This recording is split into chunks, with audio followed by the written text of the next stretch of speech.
Der menschliche Organismus, noch vor Jahrzehnten als schier unergründliches Wunder postuliert, ist seither Zelle für Zelle mehr und mehr erklärbar geworden. Dass sich alle Zellen im Verbund zur Fortpflanzung entwickeln und damit ihr Erbgut unentwegt weitergeben, liefert der Wissenschaft ständig neue Erkenntnisse. Doch woraus besteht unser menschlicher Organismus?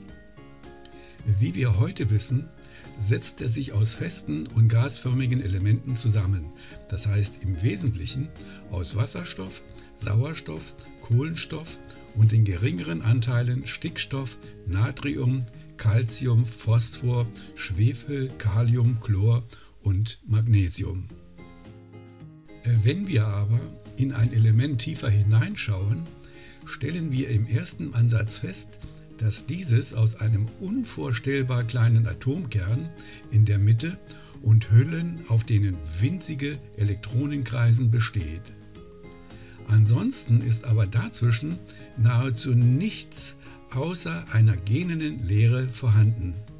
Das Atom ist der kleinste chemisch nicht mehr teilbare Baustein und besteht also aus einem Atomkern mit positiv geladenen Protonen und neutralen Neutronen. Dieses Gebilde wird also von einer oder mehreren Hüllen mit negativ geladenen Elektronen umkreist. Die Anzahl der Protonen kennzeichnet ein chemisches Element. Das heißt, ein Atom mit beispielsweise 8 Protonen ist dann Sauerstoff, der im elektrischen Gleichgewicht auch 8 umkreisende Elektronen beherbergt. Das einfachste Element ist Wasserstoff, denn hier ist nur ein Proton vorhanden. Wenn sich nun beispielsweise 2 Atome Wasserstoff mit einem Atom Sauerstoff entsprechend der chemischen Formel H2 plus O gleich H2O verbinden, so entsteht das Molekül Wasser, woraus wir Menschen doch überwiegend bestehen. Betrachten wir einmal das Element Wasserstoff genauer, so hat dieses einen Durchmesser von nur ca. 0,2 Nanometer und ist also unvorstellbar klein. Dieser Wert als Einheit Meter dargestellt, wäre also die Zahl 0 mit 9 Stellen hinter dem Komma. Der Atomkern ist dann aber nochmal ca. 20.000-fach kleiner. Andererseits ist dieser Atomkern aber richtig schwer. So schwer, dass sich nahezu die gesamte Masse bzw. Gewicht allein in diesem Kern befindet. Die Wasserstoffatomhülle bzw. Elektronenhülle besteht hier also auch nur aus einem Elektron, das vom Atomkern gebunden wird und ihn in festem Abstand umkreist. Um sich diesen Mikrokosmos mit seinen andererseits riesigen Abständen zwischen Atomkern und gebundener Hülle bewusst zu machen, ziehen wir dazu ein Fußballstadion heran, auf dessen Mittelpunkt der Atomkern in Form und Größe einer Erbse liegen soll. Das umkreisende Elektron würde dann auf genau festgelegter Bahn an den äußeren Zuschauerrängen, also in riesigem Abstand vom Atomkern, umherfliegen. Wenn jetzt also zwischen dem Atomkern und dem an den Zuschauerrängen vorbeifliegenden Elektron ein leerer Raum vorstellbar ist und der menschliche Körper mit all seinen Stoffen grundsätzlich immer aus Atomen und Molekülen zusammengesetzt ist, muss er folglich zu 99,9999% aus nichts bestehen. Ein anderes Beispiel. Könnte man aus einem menschlichen Körper die gesamte Leere zwischen Atomkern und Elektronen herauspressen, so würde er einerseits auf die Größe eines Sandkorns schrumpfen, aber andererseits das ursprüngliche Körpergewicht unverändert beibehalten. Dieses Riesenvakuum wird also durch elektromagnetische Kräfte zusammengehalten, da positive und negative Ladungen sich anziehen. Gleichzeitig sorgen neutrale Neutronen im Atomkern auch dafür, dass dieser allein nicht auseinanderfallen kann. Warum das wiederum so ist, erklären komplizierte Wechselwirkungen in der Quantenmechanik. Ist diese elektromagnetische Kraft das Geheimnis unseres Lebens? Sicher nicht, denn das wurde schon vor mehr als 100 Jahren von dem Physiker Albert Einstein gelüftet. Neben der legendären Relativitätstheorie, bei der würde man sich mit Lichtgeschwindigkeit fortbewegen können, die Zeit dann stehen bliebe, fand Albert Einstein heraus, dass man einer winzigen Masse entsprechend unglaublich viel Energie zuordnen muss. Entsprechend seiner revolutionären Formel E = m mal c² ist unter dem Formelzeichen E die Energie, unter m die Masse und unter c² das Quadrat der Lichtgeschwindigkeit zu verstehen. Die Energie entspricht folgerichtig einer Masse, die mit dem Quadrat der Lichtgeschwindigkeit multipliziert werden muss.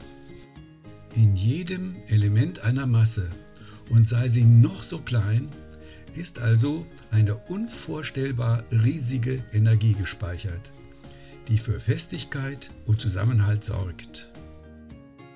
Dass der Mensch, könnte er sich mit Lichtgeschwindigkeit fortbewegen, nicht altern würde, wird wohl für immer der Wunschtraum des Menschen bleiben. Denn nach Einsteinschem Gesetz, und das haben Forschungsergebnisse bis heute nicht widerlegt, würde sich die Masse bei erforderlich riesiger Energiebeschleunigung unendlich erhöhen müssen. Das heißt, für diese unendlich wachsende Masse fehlt dann auch die genauso extrem wachsende Energie. Und das ist eigentlich auch unser Glück.